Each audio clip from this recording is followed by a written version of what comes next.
ताई, अगं कुठे चालली तू? तू कुठे चाललीस? अगं मी खोलीतच जाते. तुला काय झालं पण? काही नाही.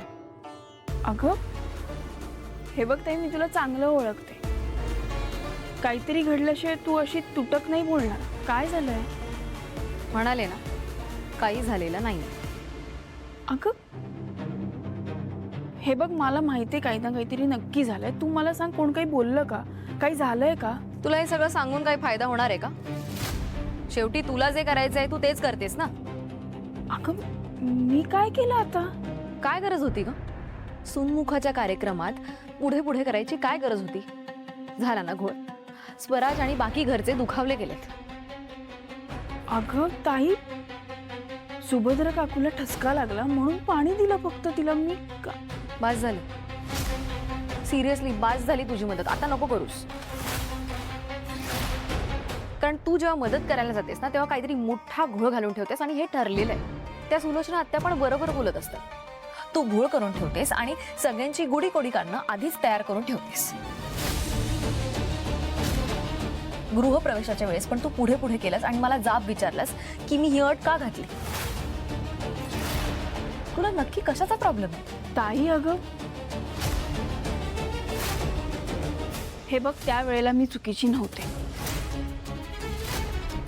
सुभद्रा काकूबद्दलचं मत माझं बदलत चाललंय. काय बोलतेस तू ज्योती? मी बरोबरच बोलतेय.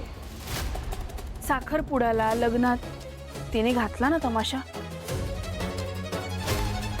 मान्य तिला काही गोष्टी पटल्या नाहीये, पण अगं तुझा नवीन संसार सुरू होतोय तेव्हा तरी शांत बसायला हवं ना. पण नाही. आणि तुला तरी काय गरज होती ग तुझ्या सासरी तिला इथे घेऊन यायची? तुला वाटतंय का तुला आणि जिजूला ती सुखानं संसार करू दे? हे बघ ताई, ती इथे आलीये हे आत्याला काय कोणालाच पटलेलं नाही. अगं प्रत्येक वेळी फक्त आपला विचार करून कसं चालेल? ही भली माणसं आहेत म्हणून त्यांनी तिला इथे राहायला जागा दिलीये. पण काय? पण मग काय करू? काय म्हणणं आहे तुझं? त्यांना सांगून निघून जा इथून. अगं